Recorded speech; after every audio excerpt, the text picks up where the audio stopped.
said, "What's all that smoke?" And we noticed the smoke coming in the sky. We could see it through our windows of the plane. Officials report multiple casualties after a cargo plane crashed near Louisville Muhammad Ali International Airport yesterday evening. They say it went down shortly after takeoff, leaving a fiery trail of destruction through businesses and roads. Officials say 3 crew members were on board and at least 4 others died on the ground. This is an incredibly difficult day for so many people, for our entire city.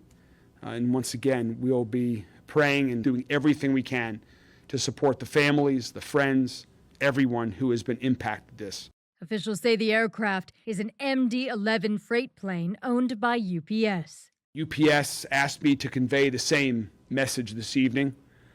They are going to be doing everything they can to support those that have been impacted by this horrible tragedy. Fire department chief says hundreds of firefighters worked to contain the blaze, which had spread over a large area. The mayor says the airport is expected to reopen today. In this tragedy, Louisville will come together. Louisville will show up and be there to support our fellow residents who are struggling at this time. Yesterday was a big night for America and a big night for the Democratic Party.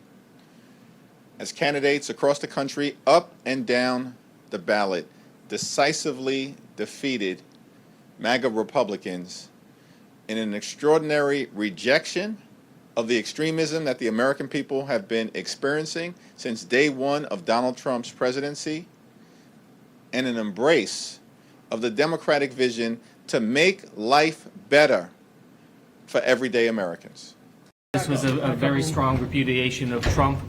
Very strong repudiation to all the damage that he's been doing to people across New Jersey.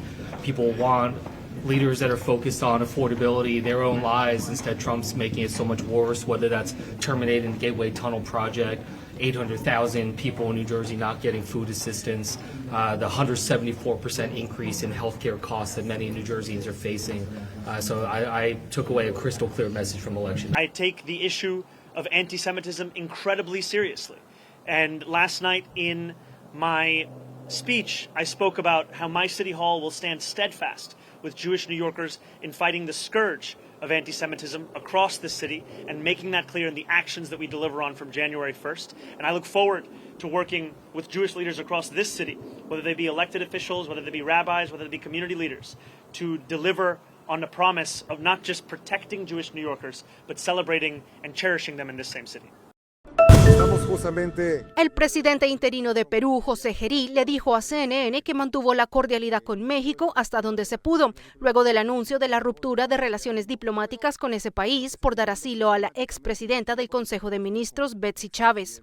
Chávez es investigada en Perú por los presuntos delitos de rebelión y conspiración en agravio del Estado durante el mandato de Pedro Castillo, cuando éste intentó disolver inconstitucionalmente el Congreso a finales de 2022.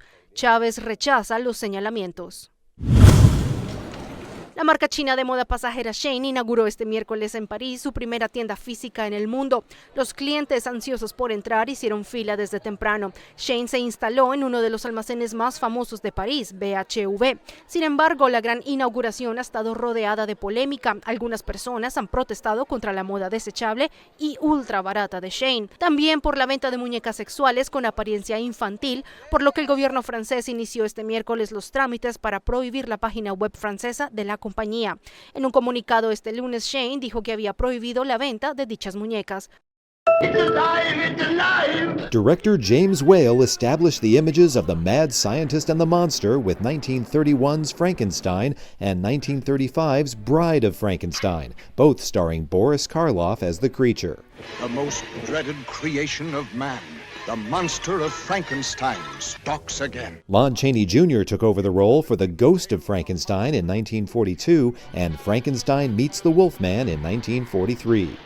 Come on, put your shoulder to the ground. Hold on tight. We'll barricade it. He can't get in. Abbott and Costello Meet Frankenstein in 1948 with Glenn Strange as the creature kicked off a new wave of Universal monster movies. Christopher Lee played the creature in 1953's The Curse of Frankenstein, the first color horror movie from Hammer Films, which would go on to dominate the genre for years. Oh, what a fine party we'll have when they all arrive. Hey, my boy. Boris Karloff's final Frankenstein film was 1967's Mad Monster Party, a stop-motion animation comic homage to the classic monster movies of the 1930s and 40s. If you're blue and you don't know where to go to, why don't you go where fashion sits? Mel Brooks and Gene Wilder both parodied and paid homage to previous adaptations with 1974's Young Frankenstein, featuring Peter Boyle as the monster. What of my soul? Do I have one? More recently, Kenneth Branagh directed and starred in 1994's Mary Shelley's Frankenstein with fellow Oscar winner Robert De Niro as the creature, and Hugh Jackman's Van Helsing tried to help Shuler Hensley's monster in 2004. The great Victor Frankenstein. You made a mistake. Now, Oscar Isaac and Jacob Elordi star in Guillermo del Toro's Frankenstein, giving the classic tale new life. In Hollywood, I'm David Daniel.